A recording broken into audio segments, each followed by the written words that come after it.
Hoje existe no Congresso Nacional um projeto de lei de 2015 em que se discute o assunto e o seu relator é amplamente favorável a, não chamaria nem propriamente de regulamentação, mas da legalização do uso das criptomoedas.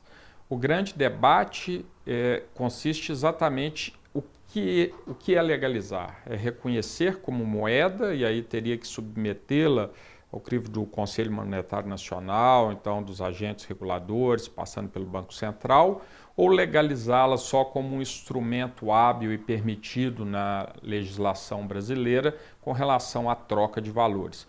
Essa mesma dúvida é uma dúvida que persiste nos diversos países, né? Tanto que o G20, do qual o Brasil faz parte, iniciou já uma discussão em janeiro de 2018, iniciaram um debate e se estabeleceu no seu próximo encontro, que é novembro de 2018, salvo engano, em Buenos Aires, de retomar o tema para se chegar a algum encaminhamento que tenha essa condição mais de internacionalização.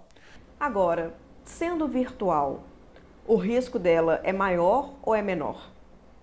Depende do risco, né? O risco de queda e alta é muito parecido com o mercado de ações, só que em intervalo de tempo menor. Mas a tecnologia por trás da moeda garante que ela seja 100% segura.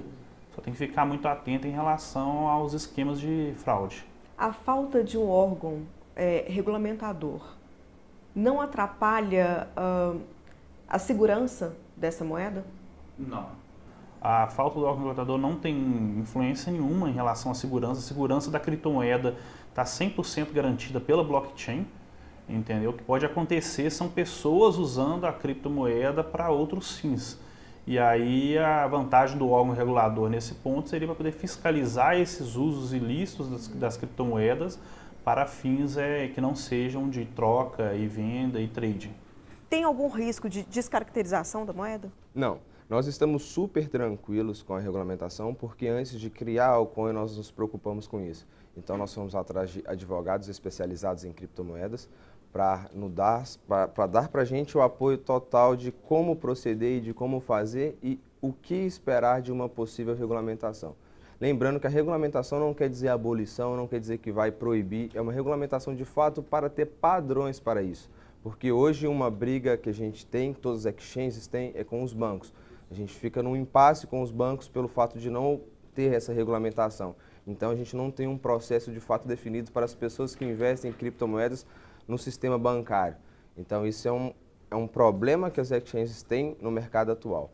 Então ainda não se existe uma segurança do melhor caminho e como o mercado da criptomoeda, que sustenta como uma das suas vantagens, que é um mercado que não depende de governos, não depende de regulamentação, né, e por isso de origem difícil de ser identificada.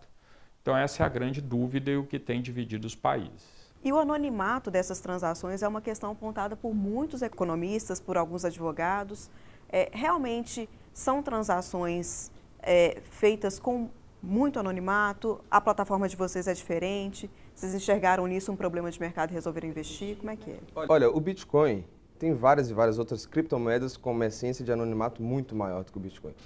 O Bitcoin é anonimato pelo fato de se tratar de transações entre chaves privadas, chaves públicas, ou seja, não correspondem a uma pessoa. Mas é muito fácil de ser rastreado. Você sabe aonde o dinheiro está indo, você sabe para quem está indo. Então nós temos uma auditoria por qualquer pessoa na blockchain do Bitcoin.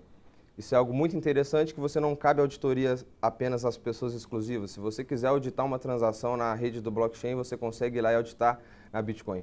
Ou seja, o Bitcoin não tem muito aquela pegada de ser uma moeda anônima. Temos várias outras, um exemplo é a Monero, é uma moeda super anônima, você não consegue identificar as transações na rede, e esse é um exemplo de moeda anônima. Já o Bitcoin, ele tem uma característica mais de ser anônima pelo fato de ser uma blockchain e ser transações com endereços privados, endereços públicos, coisa que você não consegue enxergar quem é a pessoa por trás disso, mas você consegue rastrear toda e qualquer transação da rede.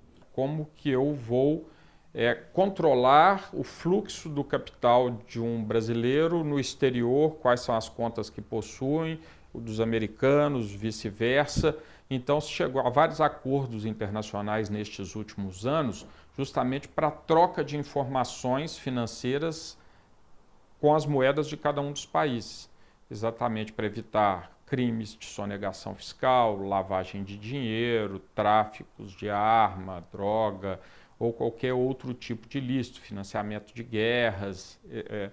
E a grande preocupação em alguns países com a criptomoeda é justamente essa. A questão é identificar onde está o lastro e quem é o dono.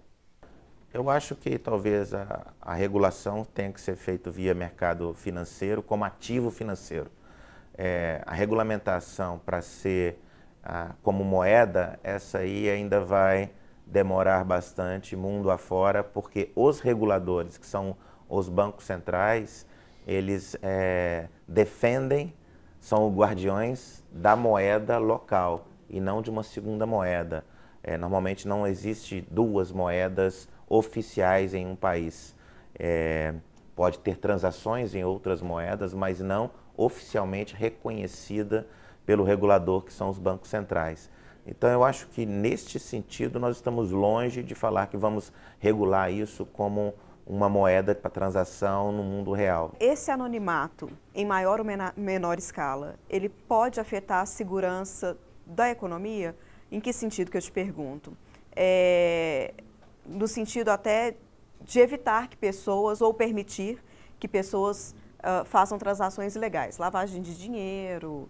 Na verdade é um pouco complexo isso, porque a lavagem de dinheiro hoje a gente tem ela podendo ser feita de diversas maneiras, e criptomoedas é só mais uma dessas.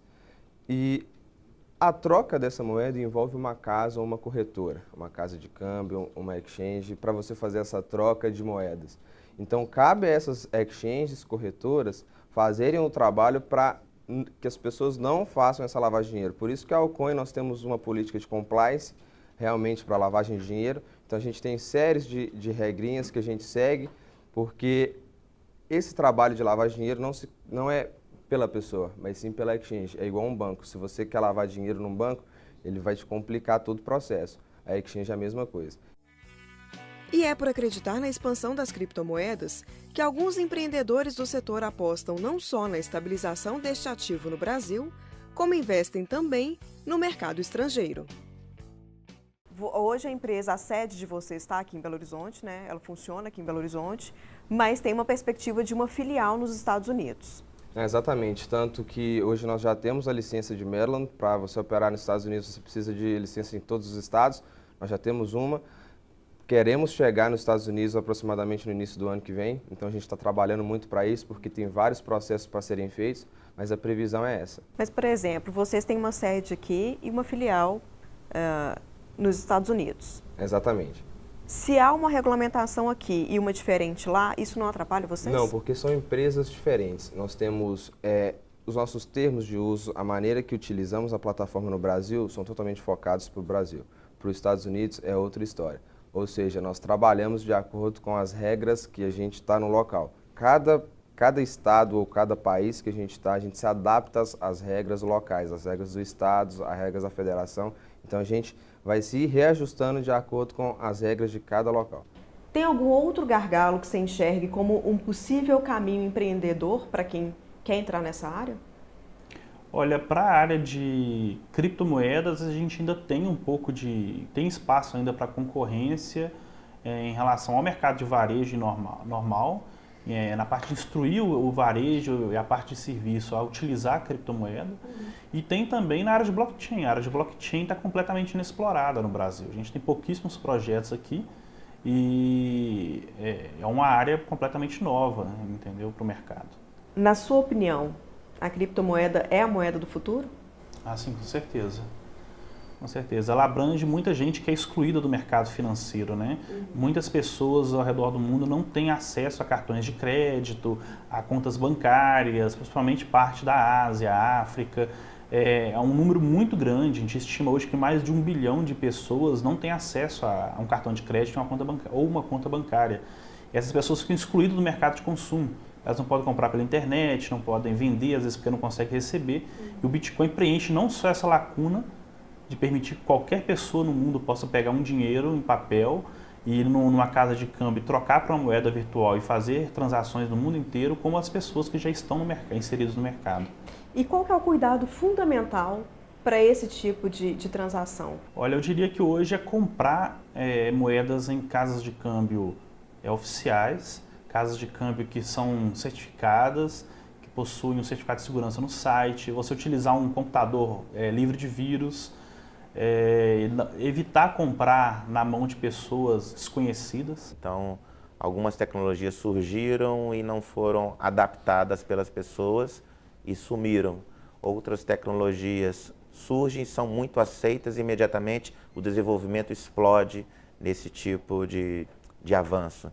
Então, é inevitável que a tecnologia venha e que ela vai ser aprovada pela sociedade. Ou seja, à medida que as pessoas vão usando, aceitaram, os reguladores, as instituições, elas têm que regulamentar esse tipo de coisa.